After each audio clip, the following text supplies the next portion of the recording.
If you've ever woke up in a panic thinking, oh my gosh, I missed a deadline, or you've ever been completely overwhelmed with all the things that you have to do, then this video is for you.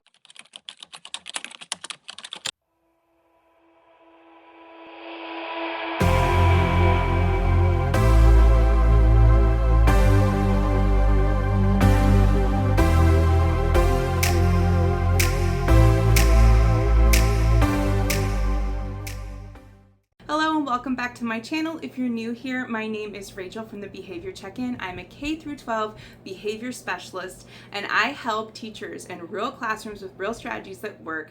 In my job, I go out and I do a lot of observations to track student behavior. I also do a lot of observations to help support teachers in the classroom, and this can get really overwhelming, especially around this time of the year. This is when behaviors pick up and my schedule gets really booked and I get very overwhelmed. It becomes this like executive functioning nightmare on what I have to do. And I don't know about you, but for me, sometimes I sit there and in my head, I think of all the things that I need to get accomplished and then I don't even know where to start. Like I just go into freeze mode.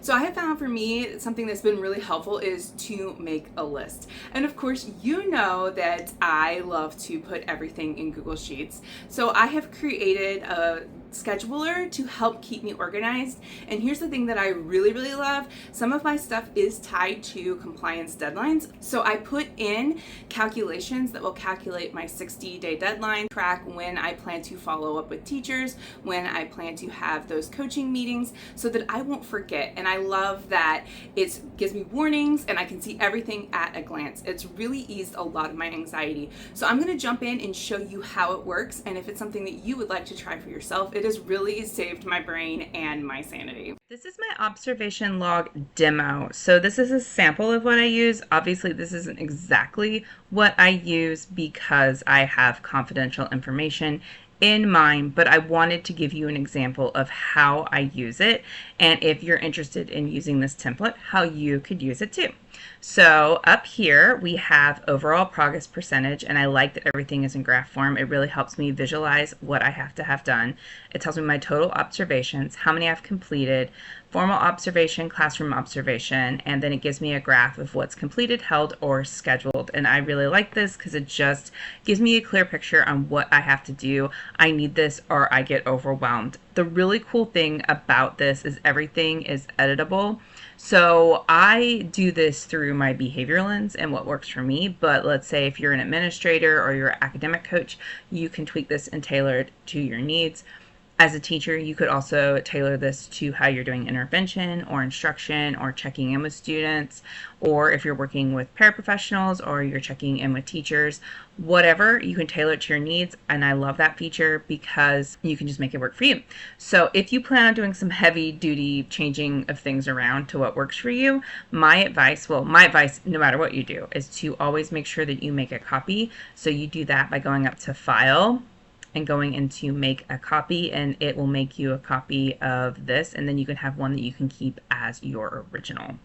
I will always tell you to do that. That way, if you accidentally mess up something or you break a formula, you still have this. Now, if you do purchase this through Teachers Pay Teachers, you'll be able to download it again and get access to it if you need to. But it's just nice to have that so you don't have to go back and hunt. What I really like about this is you can go ahead and put in the student's name.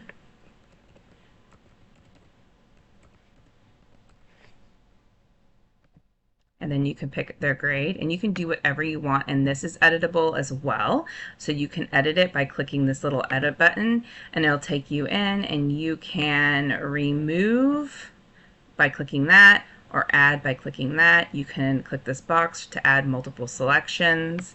You have advanced options where you can change them from the chip you see here to an arrow. That's just a personal preference. Now the only thing is if you do select multiple sections, it won't let you do the chip. So, it won't let you do the arrow. You only have the chip as an option. So just keep that in mind. But that's how you can edit any of those drop downs. So we'll pick the student's grade, and then we'll put in the date requested, and you can click on this. And this is formulated for date is, but you can go back. It just may give you like a little switch error. That's okay. You can overwrite that. Pick the date, and then as you see, it automatically gave me my 60-day timeline that I would need for anything that is formal, and lets me know when it is due. And then I can check if I want to do a formal observation or a classroom observation. Once again, I can edit this, change it any way that I want to. When we come back up, so you see we have all of our stuff in there, and then we can pick what kind of observation we want to make it. And let's say that we have it as scheduled. Then you can see when we go back up, it auto adjusts, and we have our total observations and what is completed and what is scheduled. So we can see that all right there within our graph. If I hit completed on this, then we go up to it and we can see that it now tells me that I have 3 observations completed.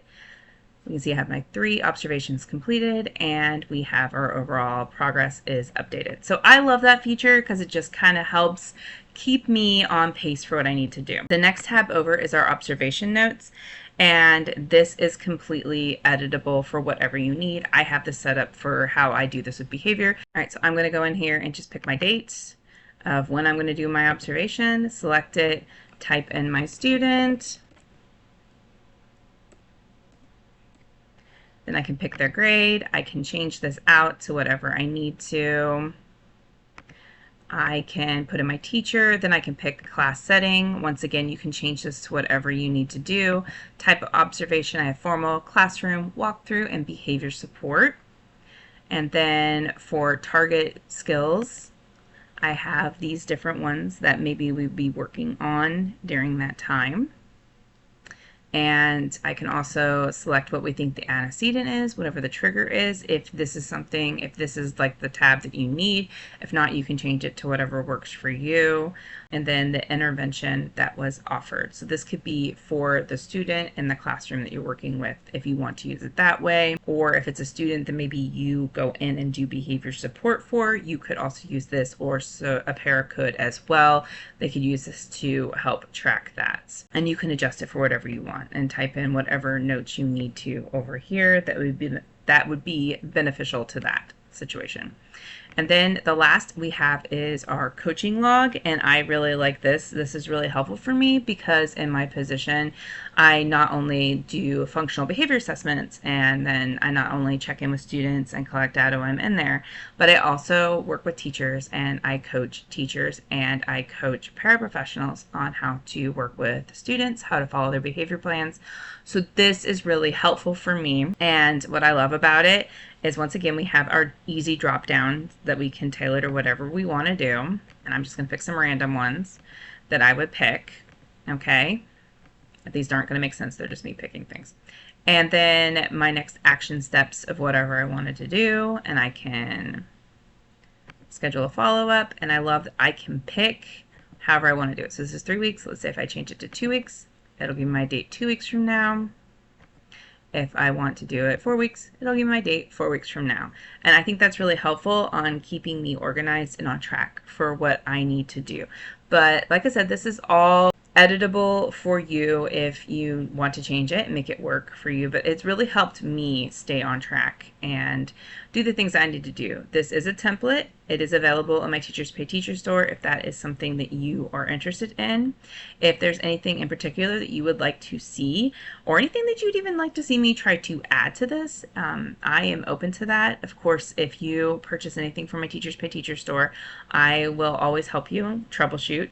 But overall, I really, really love this setup, and I did add in my instructions to help you kind of go through everything that we talked about. And then of course, you know, if you're interested in this, you can always come back and watch this video as well. So if you like this dashboard, I packaged it, the template, just for you to use, and you can use it just as the way that I showed you how to use it. And if that's something you're interested in, I will link it below in my Teachers Pay Teacher store, and you can go ahead and get it. And if you know of somebody else who could benefit from this video, make sure that you share it out to them as well. Thank you so much for watching my video, and I will catch you in the next one.